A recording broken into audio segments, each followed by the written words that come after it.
ஒரு banner, 2 sofa, 3 VIP சேர், 4 speaker, 6 camera, 16 light, நெறின்னு 20 நிமிஷம் பேசுறதுக்கே இத்தனை பொருள் தேவைப்படுதுன்னா 60 வருஷம் வாழ்றதுக்கு எத்தனை பொருள் தேவைப்படும்? ஐயோ, கேரளாவில் வெள்ளம் வந்துருச்சு, எல்லாம் பாதிக்கப்பட்டுட்டாங்களே நான் ஃபீல் பண்ணேன். நடுவர் அவர்களே, நீங்க ஃபீல் பண்ணீங்களா? ஃபீல் பண்ணேன். அத்தனை மக்களும் ஃபீல் பண்ணாங்க.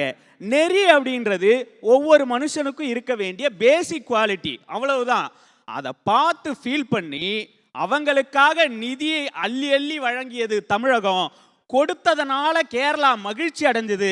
அவங்களுக்கு கொடுத்துட்டமேனு நாம மன நிம்மதி அடைஞ்சோம்.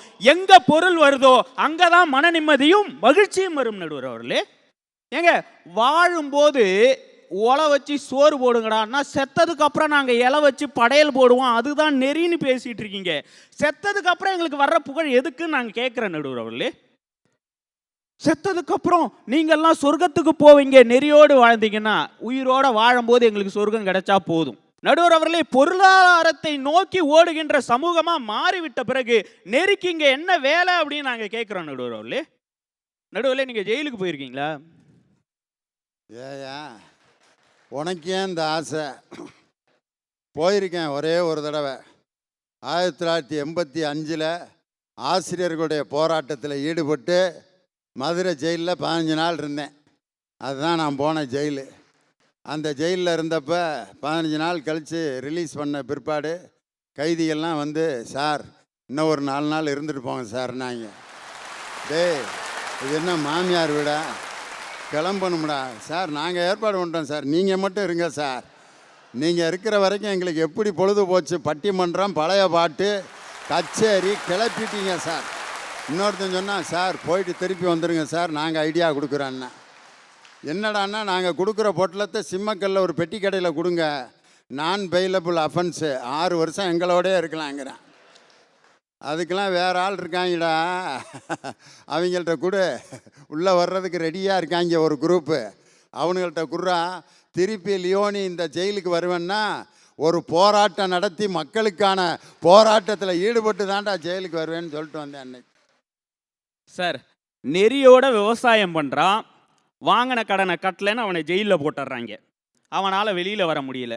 சார், நெறியோட கல்வி கடன் வாங்கி படிக்கணும்னு ட்ரை பண்ணுறான், அவன் படித்து முடித்த உடனே வேலை கிடைக்கல, வாங்கிய கடனை கட்டாதவர்கள்னு திருட்டு பைய படத்தை போடுற மாதிரி பேங்க் வாசலில் ஃபோட்டோ ஒட்டி வச்சிடறான். ஆனால் பொருள் இருந்துச்சுன்னு வச்சிங்களேன், இதே நாட்டில் பாஸ்போர்ட் கொடுத்து வெளிநாட்டுக்கு அனுப்பி மகராசனா நீ அங்கேயே இருன்னுவான். அவன் அங்கேருந்து, யார் தெரியுமா நடுவர் அவர்களே? Kingfisher owner.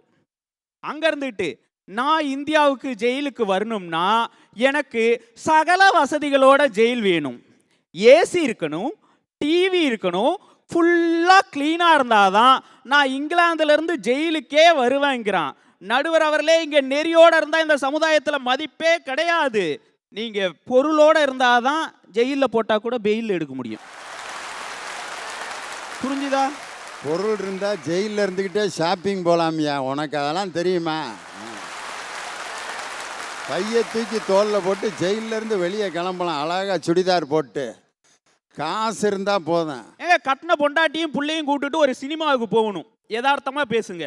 நான் அருட்செல்வர் திண்டுக்கல் லியோனி அவர்களிடம் பட்டிமன்ற பேச்சாளராக இருக்கிறேன்னு தியேட்டரில் போய் டிக்கெட் கவுண்டரில் நின்னீங்கன்னா டிக்கெட் கொடுப்பானா?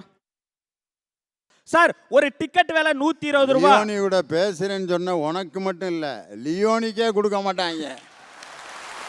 அப்புறம் என் கூட பேசுகிற உனக்கு எப்படி டிக்கெட் கொடுப்பேன்? நானே காசு கொடுத்தா தான் டிக்கெட் கொடுப்பாங்க.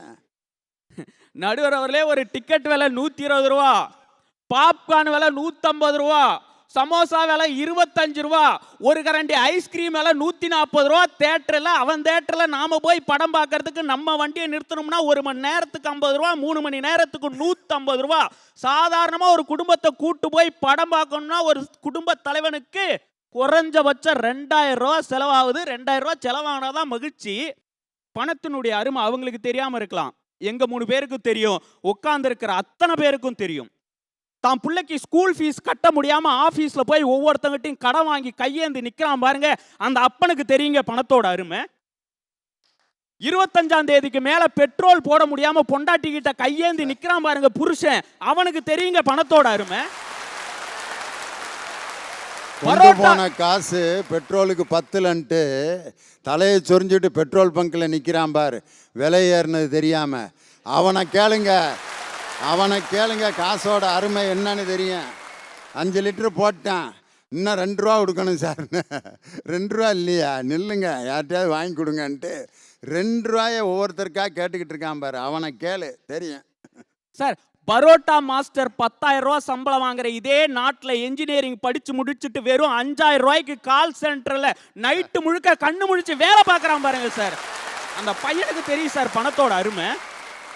வாங்குற 5,000 ரூபாயில 2,000 ரூபாயை வீட்டுக்கு அனுப்பிட்டு 1,500 ரூபாயை வாடகை கொடுத்துட்டு வெறும் நூடுல்ஸ் பாக்கெட்டை வாங்கி வச்சுக்கிட்டு அந்த வானல்ல கொட்டி கொட்டி சமைச்சு சாப்பிட்டு தான் வயிற்ற கட்டி பணத்தை சேர்த்து வைக்கிறான் பாருங்க. அந்த பையனுக்கு தெரியும் சார் பணத்தோட அருமை. இவங்க 3 பேருக்கு என்ன சார் தெரியும்? துணிக்கடையில ஒரு நாள் முழுக்க கொத்தடியுமே நின்றுட்டு வேலை பார்க்குது பாருங்க பொண்ணுங்க, அந்த பொண்ணுங்களுக்கு தெரியும் பணத்தோட அருமை. இவங்களுக்கு எப்படி சார் தெரியும்? முதுகெலும்பு டார்கெட்டை முடிக்கணுன்றதுக்காக வேலை செய்யறான் பாருங்க மார்க்கெட்டிங் எக்ஸிக்யூட்டிவ், அவனுக்கு தெரியும் சார் பணத்தோட அருமை. உங்களுக்கு என்ன சார் தெரியும்?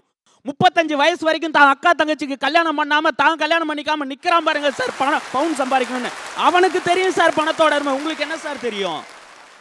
கட்டின பொண்டாட்டியை இந்தியாவில் விட்டுட்டு வெளிநாட்டில் போய் வேலை செஞ்சு பிறந்த பிள்ளைய போன்ல பார்த்து கண்ணீர் வடிச்சிட்டு இருக்கான் பாருங்க சார், அவனுக்கு தெரியும் சார் பணத்தோட அருமை. தான் கூட வாழ்ந்த பொண்டாட்டி செத்து போயிட்டான்னு போய் கெஞ்சி ஆம்புலன்ஸை கேட்கறான் சார். பணம் கொடுத்தாதாண்டா ஆம்புலன்ஸை கொடுப்பேன்னு சொல்றான். கெஞ்சி அவன் காலில் விழுந்து கதறினதுக்கு அப்புறமும் பணம் இல்லாம ஆம்புலன்ஸ் கிடையாதுன்னு சொல்றான். நீங்க என்னடா ஆம்புலன்ஸ் தர்றது என் பொண்டாட்டிக்குன்னு சொல்லி தோல் மேலே தூக்கி போட்டு நடந்து போனான் பாரு சார், அவனுக்கு தெரியும் சார் பணத்தோட அருமை. இவங்களுக்கு என்ன சார் தெரியும்? சார் எல்லாமே இருக்கிற டாக்டர், எல்லாத்தையும் சம்பாரிச்சு வச்சிருக்கிற எங்க அண்ணன் இனியவன், இப்பதான் வாழ்க்கையை தொடங்க போற என் தங்கச்சி அஞ்சலி, எல்லாமே இருக்கிற இவங்களுக்கு தெரியாது சார் பணத்தோட அருமை. எதுவுமே இல்லாம வாழ்றான் பாருங்க சார், அவனுக்கு தான் சார் தெரியும் பணத்தோட பெருமைன்னு சொல்லி நல்லதொரு வாய்ப்பிற்கு நன்றி பாராட்டி இடம் அமர்கின்றேன். நன்றி, வணக்கம்.